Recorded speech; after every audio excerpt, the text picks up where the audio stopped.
Assalamualaikum warahmatullahi wabarakatuh. Perkenalkan, nama saya Siti Sakinah dari kelas 11 MIPA 8 dengan nomor urut 34. Tujuan saya membuat video ini adalah untuk melaksanakan tugas yang diberikan oleh Ibu Mariani S. Hum dalam mata pelajaran Sejarah Kebudayaan Islam. So, enjoy for watching guys. Guys, kalian udah pada tahu belum tokoh prakemerdekaan itu siapa aja sih? Jadi, tokoh prakemerdekaan itu banyak banget ya guys.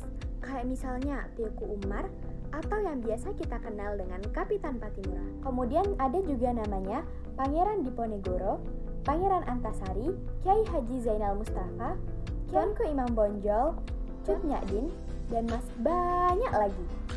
Nah, pada video kali ini saya akan menceritakan tentang salah satu tokoh prakemerdekaan yang berasal dari Yogyakarta dan dengan gagah memimpin Perang Jawa. Kira-kira siapa ya? Yups, betul sekali. Jadi, tokoh tersebut adalah Pangeran Diponegoro. Pangeran Diponegoro merupakan sosok tokoh hebat yang memimpin Perang Jawa pada tahun 1825 sampai 1830. Perang ini merupakan pemberontakan pertama terhadap Belanda yang berhasil mengubah hampir keseluruhan Pulau Jawa. Nah, saking hebatnya, peristiwa ini berhasil menumbuhkan semangat persatuan dan nasionalisme dalam diri masyarakat Jawa. Kira-kira gimana sih latar belakang perjuangan dari sosok Diponegoro ini sampai bisa memimpin perang sehebat itu? Kalian pasti penasaran kan? So, tonton video ini sampai selesai ya. Pangeran Diponegoro lahir di Yogyakarta pada 11 November tahun 1785. Ibunya merupakan seorang garwa ampean bernama Raden Ayu Mangkarawati yang berasal dari Pacitan. Ayahnya bernama Gusti Raden Mas Suraja yang di kemudian hari naik tahta bergelar Sultan Hamengkubuwono III. Ketika dilahirkan, Diponegoro diberi nama Bendara Raden Mas Mustahar. Kemudian namanya diubah menjadi Bendara Raden Mas Antawirya. Nama Islam beliau adalah Abdul Hamid. Ketika ayahnya naik tahta, Antawirya diwisuda sebagai pangeran dengan nama Bendara Pangeran Harya Diponegoro. Saat tumbuh dewasa, Pangeran Diponegoro ditawarkan oleh ayahnya untuk menjadi raja. Akan tetapi, beliau menolak hal tersebut. Dia beralasan bahwa posisi ibunya bukanlah seorang permaisuri, sehingga dia merasa tidak layak untuk menduduki jabatan tersebut. Namun, pada tahun 1822, Pangeran Diponegoro menunjukkan pemberontakan terhadap keraton. Pada saat itu, keraton dipimpin oleh Sultan Hamengkubuwono V yang saat itu berumur 3 tahun, sehingga pemerintahan dipegang oleh Pati Danurejo IV dan Residen Belanda. Pangeran Diponegoro tidak setuju akan adanya campur tangan Belanda dalam kerajaan. Selain itu, para petani lokal juga menderita akibat penyalahgunaan penyewaan tanah oleh warga Belanda, Inggris, Prancis, dan Jerman. Van der Capellen mengeluarkan dekret pada 6 Mei 1823 yang menyatakan bahwa tanah yang disewa oleh bangsa Eropa dan Tionghoa wajib dikembalikan kepada pemiliknya pada 31 Januari tahun 1824. Akan tetapi, pemilik tanah wajib memberikan kompensasi kepada penyewa tanah Eropa.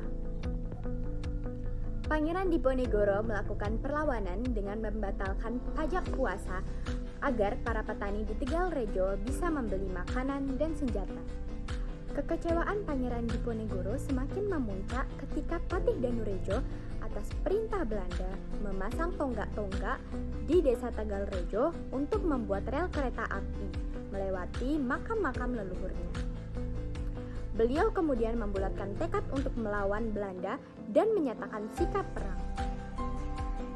Pada hari Rabu, tanggal 20 Juli tahun 1825, pihak istana mengutus dua bupati keraton senior yang memimpin pasukan Jawa Belanda untuk menangkap Pangeran Diponegoro beserta Mangkubumi di Tegalrejo sebelum perang pecah.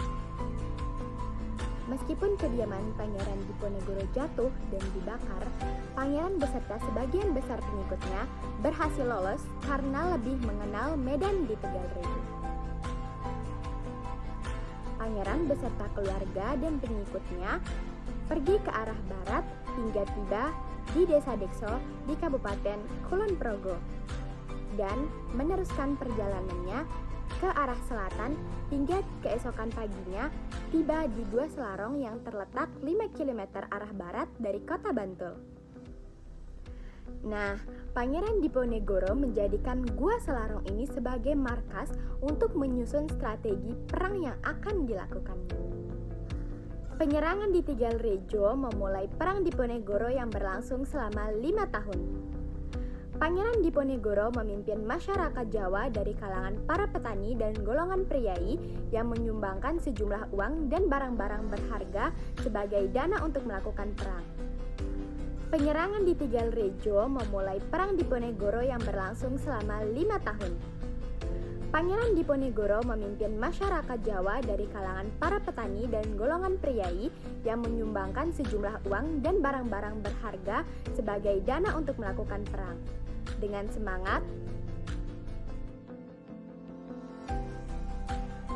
pada tahun 1827, Belanda melakukan penyerangan terhadap pasukan Diponegoro dengan menggunakan sistem benteng hingga pasukan Diponegoro terjepit. Pada tahun 1829, Kiai Maja sebagai pemimpin spiritual pemberontakan ditangkap oleh Belanda. Kemudian disusul oleh Pangeran Mangkubumi beserta panglimanya menyerahkan diri kepada Belanda. Pada tanggal 28 Maret tahun 1830, Jenderal De Kok menjepit pasukan Diponegoro di Magelang. Di sana, Pangeran Diponegoro menyatakan bersedia menyerahkan diri kepada Belanda asalkan anggotanya yang lain dibebaskan. Oleh karena itu, Pangeran Diponegoro ditangkap dan diasingkan ke Manado. Kemudian dipindahkan ke Makassar hingga beliau wafat di Benteng Rotterdam pada tanggal 8 Januari tahun 1855. Perang yang berlangsung selama 5 tahun ini yakni pada tahun 1825 sampai tahun 1830 telah menelan korban tewas sebanyak 200.000 jiwa dari penduduk Jawa, 8.000 dari tentara Belanda, dan 7.000 serdadu pribumi. Nah guys, begitulah peristiwa Perang Jawa yang dipimpin langsung oleh Pangeran Diponegoro. Bagaimana pendapat kalian tentang perang tersebut? Jangan lupa tulis di kolom komentar ya. Sampai jumpa di video berikutnya.